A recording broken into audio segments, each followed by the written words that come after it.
This video is about Roth conversions. So what is a Roth conversion and when does one make sense? In order to understand this, we will first need to talk about what a Roth is and how it's different than a traditional IRA or qualified account.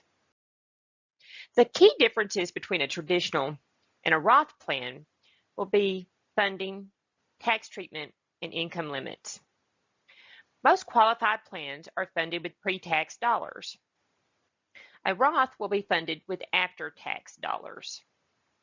Upon distribution, the tax treatment for your qualified plans, whether they be a 401k, a 457, or a self-directed IRA, SEP, any of those, will all come out taxed as ordinary income.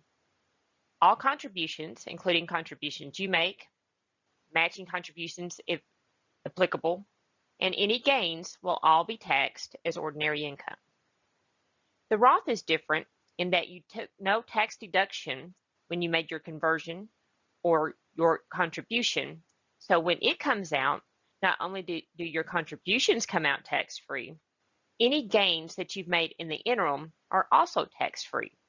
This can be a huge advantage in your retirement years in the distribution phase where you don't want taxes eroding your buying power.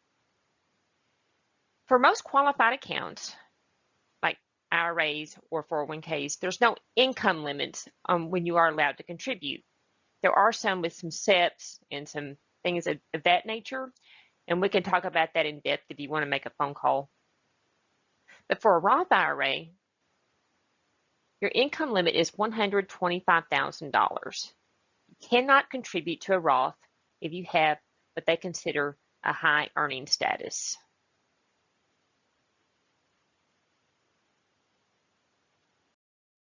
There are several advantages to a Roth over a regular qualified account. This might be a reason for contributing and establishing a Roth, or it might be a reason to convert to a Roth. Contributions and the growth will be withdrawn tax-free if the requirements are met. Again, we talked about that in the last slide, but the only two main requirements that you have to meet is that the Roth be held for at least 5 years and that the client be 59 and a half. There are some exceptions to avoid getting taxed on that or having the Roth be recharacterized as a regular qualified account. And we can go over those, or I encourage you to download the white paper that I have a link to at the end of this video. With Roths, there is no age limit to contributions. As long as you have wages, you can contribute up to 100% of your wages, or the IRS limit being $6,000 if you're under 50 or $7,000 if you're over 50. The IRS imposes no required minimum distributions. The reason for this is all of your distributions will be tax-free. The IRS only imposes required minimum distributions on regular qualified accounts, so they may collect the taxes. Since that is not an issue with the Roths, you'll never be required to take a minimum distribution. That means you can defer distributions longer and perhaps make sure that you don't outlive your resources. Beneficiaries, as long as the owner had been 59 and a half and he had kept the Roth at least 5 years, his beneficiaries will then receive the proceeds tax-free. If it's before that, there are some exceptions, and they should consult their tax advisor on how to make the distribution of their death benefit tax-free. Federal bankruptcy law protects Roth IRA accounts up to over $1 million. Now, if it's funds that were rolled over from other qualified plans, they're protected without limit. That is a huge deal.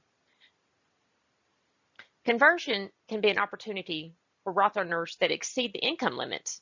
Again, $125,000 is the highest amount of earnings you can have and still be eligible to contribute to a Roth in the traditional way. But if you contribute to a regular qualified plan, like a self-directed IRA, you can then convert that into a Roth.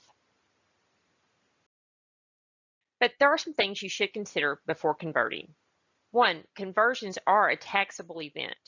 So it's important to understand how this will affect the overall tax liability for the client, including things like whether it would push them into a new tax bracket, what deductions that they have. And I recommend that you have them contact their tax professional. Do not give tax advice if you are not a CPA. The time horizon is also important. If you're very close to retirement, converting often doesn't make sense. There is kind of a breakover point where it makes no sense at all to convert because the savings you'll make from not paying taxes on distributions do not offset the taxes you have to pay now. Again, that's where your tax professional can really come in handy to help with that. The account value is also quite significant. Smaller accounts will have less of a tax impact, less likely to push them into a new bracket, etc. So converting an entire account will make more sense if it's a smaller value. But for larger accounts, as part of their retirement income planning, you might show them how to do systematic conversions of partial amounts over time so they can spread out that tax liability and then enjoy tax-free distributions in retirement. What tax bracket is the client currently in? Does he or she expect to be in a higher or lower bracket when distributions start? Again, your tax professional can help them with that to see if the conversion makes sense, if the tax savings in retirement make up for the tax hit now. I can't say it enough. Their tax professional and not you should tell them about the ramifications of a Roth conversion and also about the benefits. We do not want to give tax advice if we're not. And my final thoughts on this subject are this. Roth contributions or conversions can be an effective part of retirement income planning. You want to maximize their net income in retirement. And to do this, helping keep the taxes from eroding their gross income and their buying power can be easily accomplished with a Roth. Documentations of any recommendation you make for the client, as well as your reason for those recommendations, is required under the best interest standard. It's also just a good idea.